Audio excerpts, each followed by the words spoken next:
An automatic titanium GMT for under $600? Interesting. It is 1:09 p.m. Let's get down to business. Alright guys, so here in the office today, we have the Core Watches Fury GMT. You can see a nice little engraved flame design on the dial. We're going to be getting some macro footage for you, of course, as I rant here. But the spec sheet goes 42.2 millimeter diameter by 50.7 millimeter lug to lug, 15.4 millimeters thick. It's got a GMT Seiko NH34A movement, 42 millimeter brushed titanium case. So again, 42.2 millimeters to be exact. 22 millimeter lug width. So if you don't like this bracelet, we're going to be talking about this bracelet in a second, but if you don't like this bracelet, you have some options, although unfortunately there's no drilled lugs, and I'm going to talk about that in the con section. More companies need to be drilling their lugs. No more virgin cases, man. Just drill them, dude. God, just begging to be drilled, man. It's got a 120 click bi-directional rotating bezel. Some ASMR there for you. Nice positive ratcheting action. Domed sapphire crystal Lumibright indexes? That's what it says on the spec sheet. Lumibright is Seiko's proprietary lume. I don't know if this is actually Lumibright. I have my opinions on the lume, but you're going to have to wait for the pros and cons. It's got a quick release two-tone titanium bracelet to go along with that titanium case. This watch also comes with some Barton silicone straps, the Elite silicone strap. It's got a 300 meter water resistance rating and multiple time zone functions because it is a GMT. Now, speaking of this being a GMT, it's almost like this is already the year of the GMT because I've reviewed a few and I've tried to educate you guys on the differences between office GMTs and traveler GMTs. This is an office GMT. All right. This means the hour hand moves alongside the minute hand, but the GMT hand can jump independently. All right. This here is my Rolex Explorer 2, reference number 16570. This is what you would call a traveler GMT. So the GMT hand moves alongside the minute hand, but the hour hand jumps independently. So regardless of the brand name, traveler GMTs are typically more sought after and expensive, and office type GMTs are typically more affordable, but they're both legit GMTs. And if you want to see the difference between the two, check out this episode that's going to pop up over here. And Gato, you know what? Clip a little bit of it for them.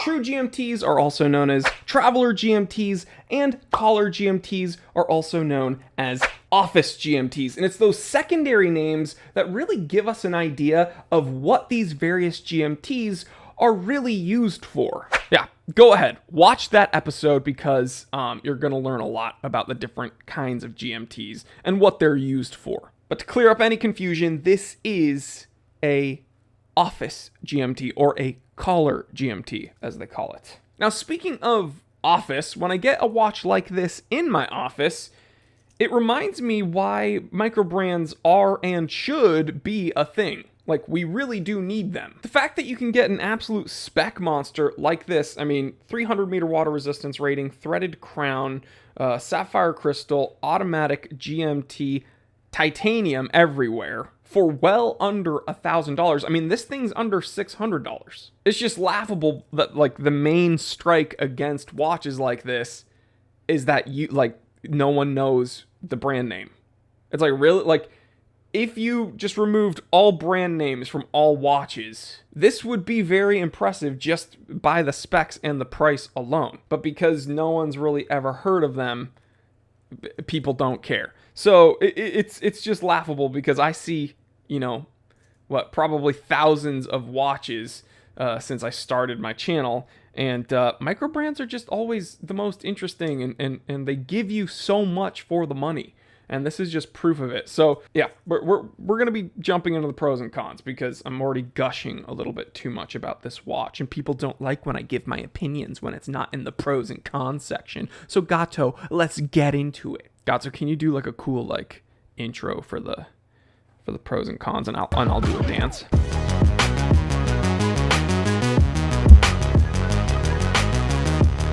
First pro, titanium, right? How can you complain about that? It's lighter than steel, technically stronger than steel, has a, it's easier to scratch than steel, but who cares about that? But it doesn't feel so light that it's like cheap. Feels good. The crown threading is great. Okay, very, very smooth. There's no binding. It's not gross and nasty. Feels nice. I actually like the black and silver contrast when it comes to this bezel, the bidirectional bezel. However, I'm not the biggest fan of the two-tone on the bracelet. I know some people will think that's really cool. I've actually never seen a watch like this, so this is the first to kind of do it. As far as watches that I've been able to review, but I would probably prefer just straight up stainless steel or straight up titanium. But it's something different. I think it's cool that it came with Barton strap. I'd probably just wear it on the Barton strap personally. But that's, that sounded like a con, but really the pro is just that I really do like the black and silver contrast. Looks really cool. Another pro would be that this bidirectional rotating bezel has very nice serrations, right? You're going to get a nice purchase on that watch. And although it is bidirectional, when you get to a point that you want, it's not easy for it to back out on you. So I appreciate that, because the truth is I'm not the biggest fan usually of bidirectional bezels. And the final pro, as I see it, is that this is actually decent lume. I'm not sure it's Lumabrite. It says it's Lumabrite. I'm not confident it's Lumabrite, but it does, it's pretty vibrant.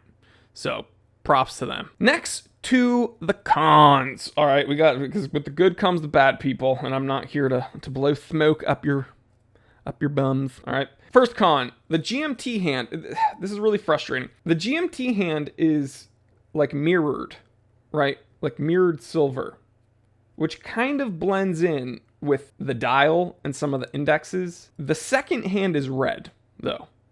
So it's like, that's like the pop of color that you get is from the second hand. But with the GMT being kind of the main complication for this watch, you'd think that that would be the hand that would be the vibrant poppy color, right? Poppycock. I don't know why I said that. It is kind of a missed opportunity that they didn't choose to utilize a more vibrant in-your-face color for the GMT hand, because that's the hand that you're going to be paying attention to as the hours pass.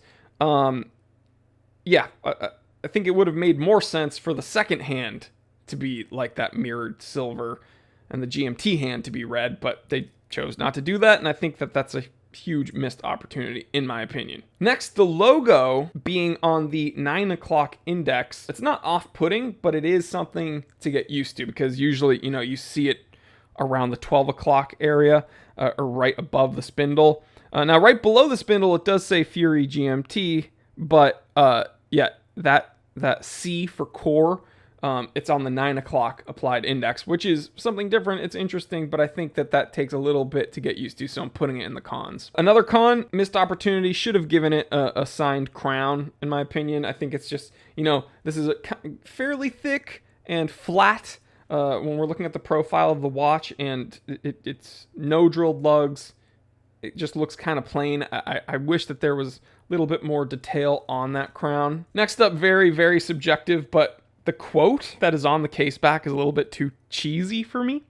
Okay. Die of nothing but a passion to live. Die of nothing but a passion to live. I don't know what that means, man. And the final con I've brought up numerous times already. This should have had drilled lugs. But listen, guys. All in all, I'm happy I learned about this watchmaker, Core Watches, because it's another example of what you can get from a watch for not a lot of money. And make no mistake, if this had even Seiko on the dial, this watch would probably be close to $1,000. But because it's not, it's from a company that a lot of us have never heard of. This is under $600. So I would consider these people when you're looking for spec monsters, when you're looking for an automatic GMT with a 300 meter water resistance rating and titanium. Why not? Core Fury, pretty dang cool. And you're getting a date complication, which I didn't talk about at all. But yeah, and notice I did not put the fact that this is an office GMT in the cons, because I don't think that that's necessarily a con. I used to do that, but I was just buying into the hype. I don't care if it's a collar GMT. I think it's pretty dang cool. All right, guys, I will catch you on the next one. Hey, why don't you go ahead and check out this episode? $1.8 million worth of watches were stolen from a single collector. Gato clip it. To lose $1.8 million worth of your collection, I can't really even comprehend that. Let's go ahead and take a look at the watches.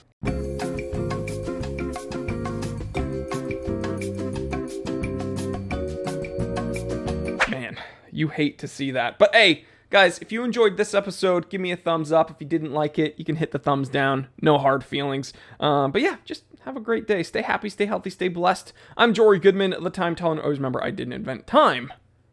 I just tell it.